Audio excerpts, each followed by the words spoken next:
Good afternoon and welcome to the Midday News. Not good enough, a financial analyst's reaction to the FSC's response to developments at SSL calls for barriers inhibiting Jamaica from progressing to be broken down. And later in sports, Reggae Boys coach uses camp for familiarity. Thank you for joining us. I'm Shane Masters, and here are the details. Financial analyst Dennis Chung does not support the view that legislative changes are needed to give the Financial Services Commission more powers to act, arguing that the regulator instead failed in its mandate to protect investors at Stocks and Securities Limited. Mr. Chung says the FSC lost an opportunity to repair its credibility yesterday by not providing full disclosure on the irregularities found at SSL over 5 years ago and its actions thereafter. The FSC has been receiving criticism for its media briefing, which left many questions unanswered. The Commission explained that the ongoing criminal investigation places limits on what it's able to disclose. Mr. Chung has dismissed the argument, asserting that the multi-million-dollar fraud uncovered at Stocks and Securities Limited has shaken public confidence in the FSC and its willingness to enforce regulations under the Financial Services Act. The Financial Services Act and all of those things, they're very strong enough. They have a lot of power. It is not about coming to the public and talking, and this is what we need to understand. It is about doing what you have the right to do, right? To go into organizations, right? They have the authority to do that. I mean, Sanjay, look at it this way. As someone said to me yesterday, even to open a bank account, you know what you have to go through in this country? Right? You have to draw blood, you know. You have to give blood, right? How does something like this happen?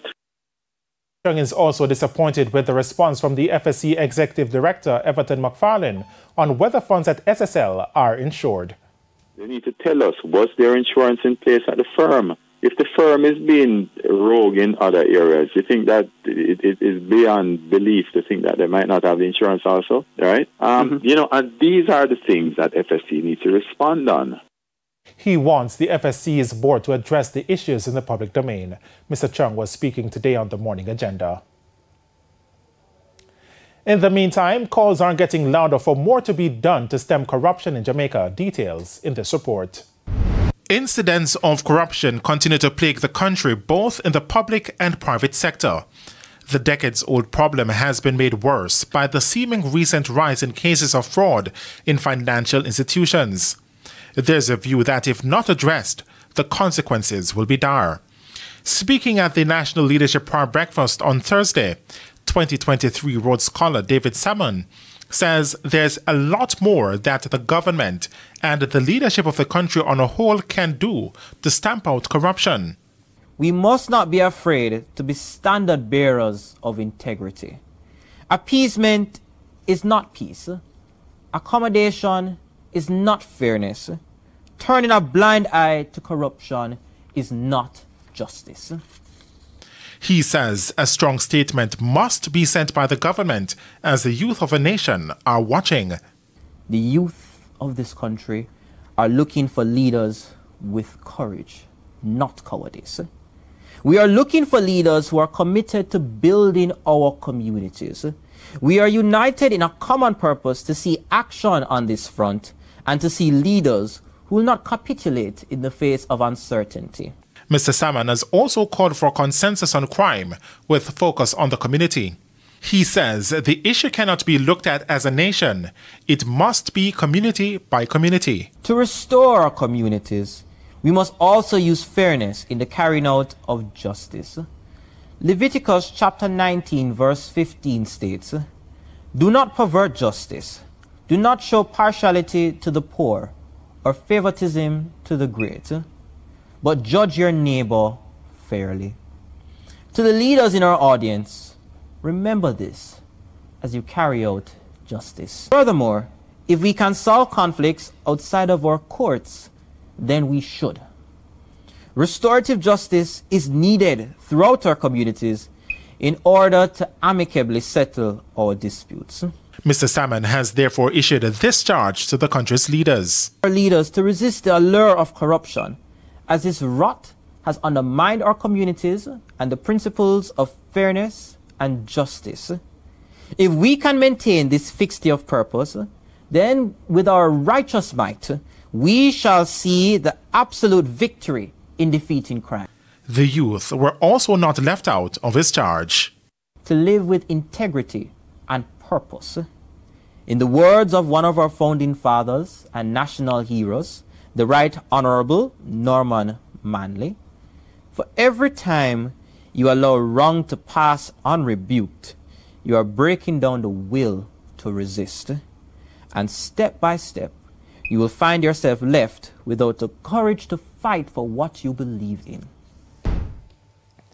Meanwhile, District President of the Methodist Church in Jamaica, Bishop Christine Bengucci, has called for the barriers which are inhibiting the country from progressing to be broken down.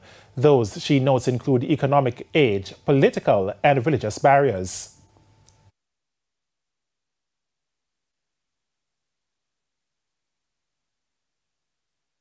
What this demands is a loving and non-confrontational approach to solving differences. May I use this lectern this morning on this national occasion to call for one, closure. Closure to our many disputes. If we do not bring closure, we will not break the cycle of revenge, hatred, bitterness that is feeding our crime rate and overburdening the criminal justice system. She has also called for hope. Perhaps we do not have enough confidence and hope to believe that we can do better, that our justice system will work, that our prayers for peace and justice will be answered, that our initiatives to unite to confront the challenges can work without pointing fingers and playing the blame game. That our initiatives to call this nation to repentance, to create again a Jamaica that not only stands together in solidarity to cheer our athletes and our sportsmen and our sportswomen, but also to cheer other initiatives for the national good. The Jamaica Police Federation says a growing number of police officers are leaving the JCF to take up jobs overseas. President of the Jamaica Police Federation, Corporal Rowan James, made the revelation in an interview on TVJ Smile Jamaica this morning. More in this report. For years, the Jamaica Constabulary Force has been grappling with limited resources compounded by the high attrition rate by officers.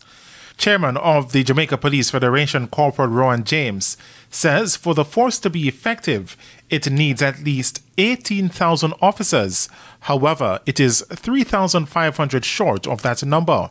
Corporal James says these officers are leaving for numerous reasons, which is not unusual. Sometimes officers may be at their wits' end in terms of the environment that they serve in, what is happening in the country, and that level of frustration. So they determine that it is best to pull stumps and go elsewhere and start afresh. On the issue of migration, Corporal James says some officers leave the JCF to take up private security jobs overseas. They are venturing into other police forces across the region, as well as security fields across other jurisdictions. And it is that we recognize that in the Caribbean, we are the most advanced strain, and where it takes 8 persons from other jurisdictions to perform functions, you'll find that a Jamaican can take on that entire department and work assiduously to bring about the desired result. In order to retain officers, the government, he argues, must offer better wages. I am hoping that in the scheme of things, given this compensation review, we will get it right at first instance, and that will be what will endeavor to attract them and to retain them in the future. What about work environment? And the work environment, for the aesthetics to be quickened, and for a greater capital injection in the JCF than what is there now. We need to redouble that effort. As for recruitment, he says the response has been positive. That is why we are not at cross purpose with our employers, but when sometimes you have to push to get the result even quicker than anticipated in order to ensure that we don't lag behind. Criminals are not lagging behind, and of such we have to anticipate and to be proactive rather than to be reactive. A man was shot and killed in Orokabesa, St. Mary yesterday.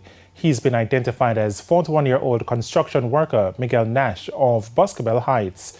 According to reports, at about 11:40, Mr. Nash was shot outside a nightclub when a man walked up and shot him several times. He was pronounced dead at hospital. The St. Mary police say he was on their radar for alleged involvement in criminal activities. This is the 5th murder in the parish. A man was shot and killed in Miketown, Manchester on yesterday. Now, he's been identified as 48-year-old Michael Brown. Reports are that around 12:20 a.m., Brown was pounced upon by gunmen who opened fire on him at his unfurnished house in the community. He was taken to the Mandeville Regional Hospital where he was pronounced dead.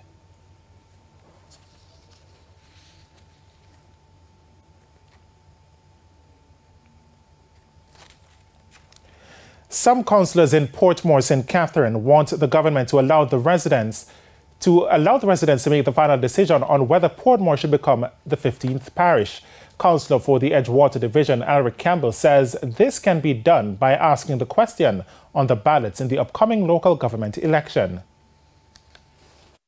Because at the end of the day, they would have told us already by signing those petitions that those same communities that is now being annexed or proposed to be annexed on the parish, when the parish is formed, would certainly, they would want it to become a part of Portmore, want them to become a part of Portmore.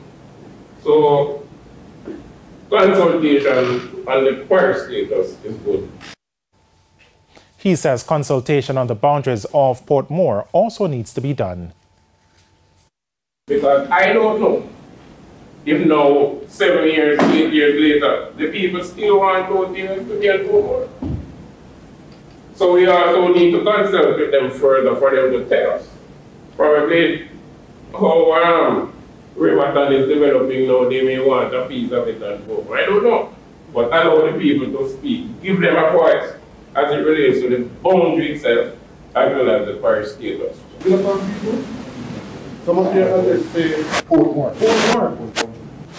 Because I've been anticipating that, and I can tell you because there's a few people, a person over there who show me their envelope that say Portmore. They have it Portmore, that's what they look for the. So they say they're not going to sit aside and allow this to happen. And it's now time for the Business Minute. Innovative Systems Limited, ISL, has signed a deal with Mayberry Investments to act as its financial advisory firm. Following the acquisition of Innovative Systems Limited by Growth Tech Limited in 2022, this agreement will posture ISL for further growth. Innovative Systems plans to renovate its flagship store at Sovereign, open 3 new locations in Portmore, Otorias and Montego Bay, and build a massive 5,000 to 7,000 square feet superstore in Kingston to provide a more comfortable environment for its customers. The agreement with Mayberry will allow ISL to find the best avenues to finance further expansion plans. In the global economy, Germany no longer depends on Russian imports for its energy supply. The country's finance minister, Christian Lindner, said Germany had completely diversified its energy infrastructure since Russia's invasion of Ukraine last year. Following the invasion, Russia turned off the gas taps to Europe, leading to fears of blackouts this winter. But according to Mr. Lindner, Germany had found new sources of energy. That's it for the Business Minute. I'm Cody-Ann Barrett. And now for the top regional and international stories. In the region, Prime Minister Gaston Brown has led his ruling Antigua and Barbuda Labour Party to a nail-biting victory in Wednesday's general election. Brown's party won 9 of the 17 seats in the parliament, while the main opposition United Progressive Party won 6 seats and the Barbuda People's Movement won 1 seat. The Democratic National Alliance failed to make any impact in the election, with its leader Joan Messiah polling only 22 votes.